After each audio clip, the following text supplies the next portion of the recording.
Helped me, but I was declared dead. This is pretty much all over the world. We found this common pattern.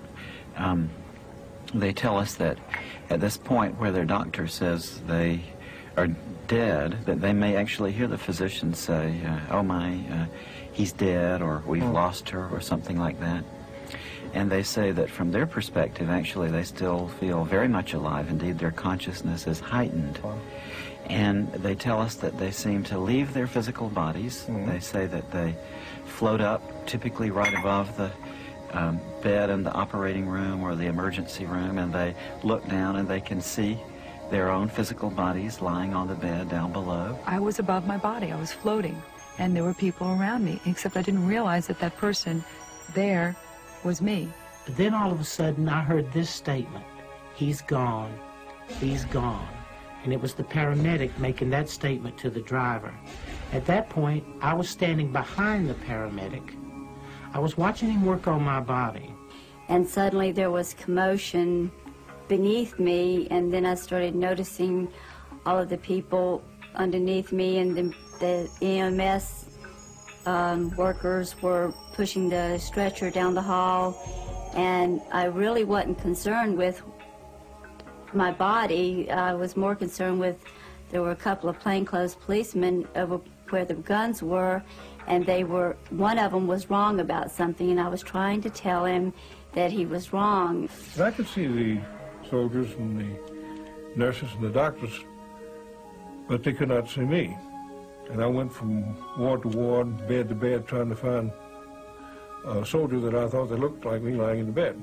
I was becoming more and more desperate because, as I say, I could see these human beings, but I could not communicate with them. Finally, I went into this little isolated ward room.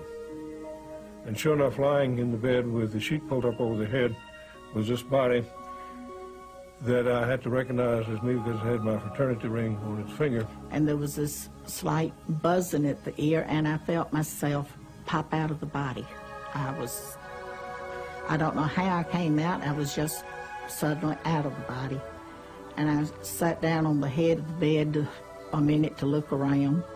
Then I felt myself float up to the ceiling, and I was looking down, and he said, "She's gone." And I couldn't believe it, and I thought, well, who's gone? And I was trying to look down to see.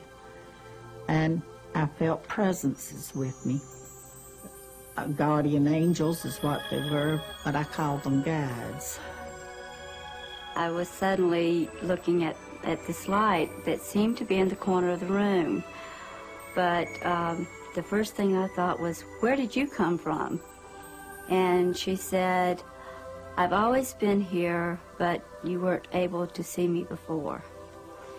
The reason I use she is because she emanated feelings of selflessness, love, all-consuming love, understanding, kindness, and those were attributes that I thought of as being feminine. After a while in this, they say that they begin to feel an indescribable feeling of bliss, that it's something that transcends words, that we can't put it into the language that we have in everyday life.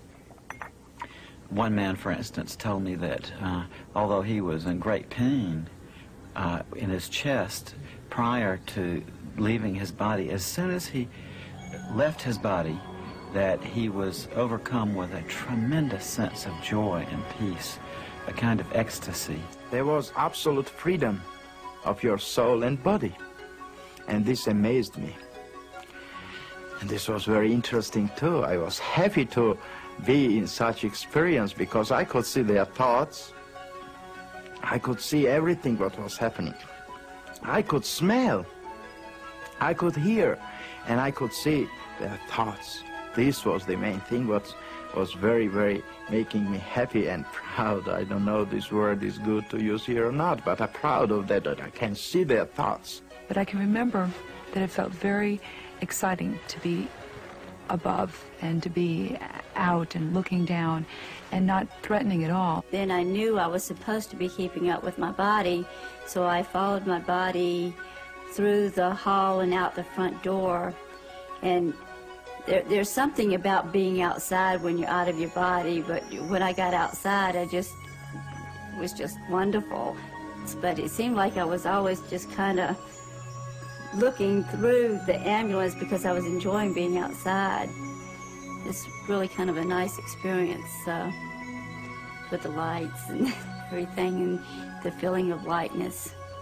As I have come out, I'm in no pain, but I'm also just free of everything. I'm no one's wife, mother, or daughter. I'm just myself alone. I have the distinct memory of always trying to look at myself and thinking how much better looking I thought I was than that. Because this guy was ugly, he was in trouble, and he had these blue lines all down his face. And I was happy, truly happy, to be away from that body. They could have it. And I did not feel one bit of remorse or sadness, no matter what had happened.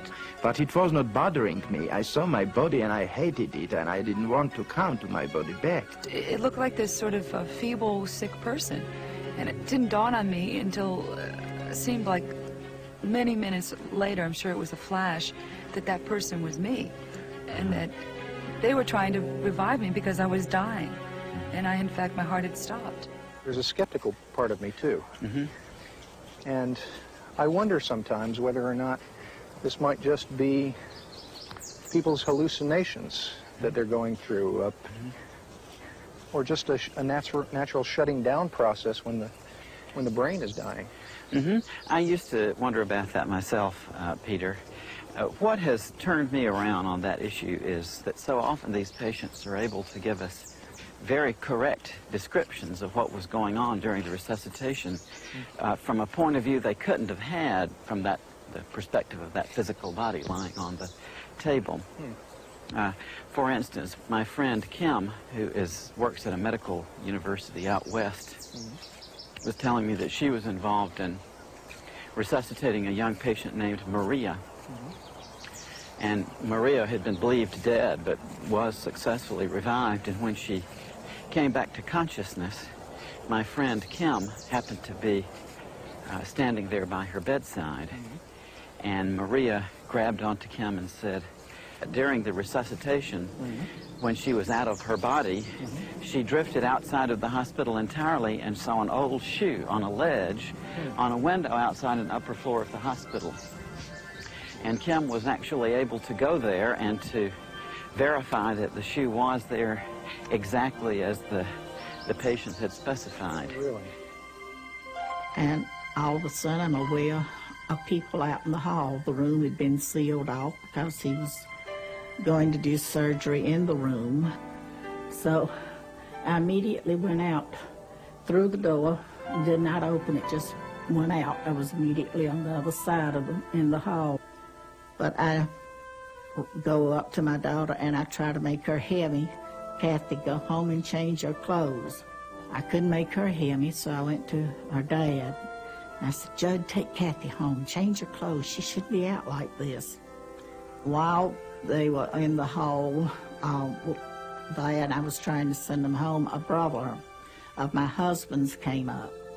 And he was talking to him, and he had gotten worried to come. And one of his neighbors was also in the hospital, and he came up and started talking to my brother-in-law, wanting to know what he was doing at the hospital and what he was going to do that weekend. He said, well, it looks like my sister-in-law was going to kick the bucket, and I was planning to go to Athens, but I'll stick around now to be a pallbearer. Later, I was also able to talk to him. He didn't want to admit it, but he did admit this is what he had said. And I laughed at him because it embarrassed him. It was amazing that I was never leaving my body too. I was everywhere who thought about me, but I was with my body. It means that I was not leaving one part for another. I was everywhere at the same time. I could be in New York, I could be in Longview, Texas. I could be in Moscow, I could be in Tbilisi, Georgia. In any place, there was no distance and time at that time with me. And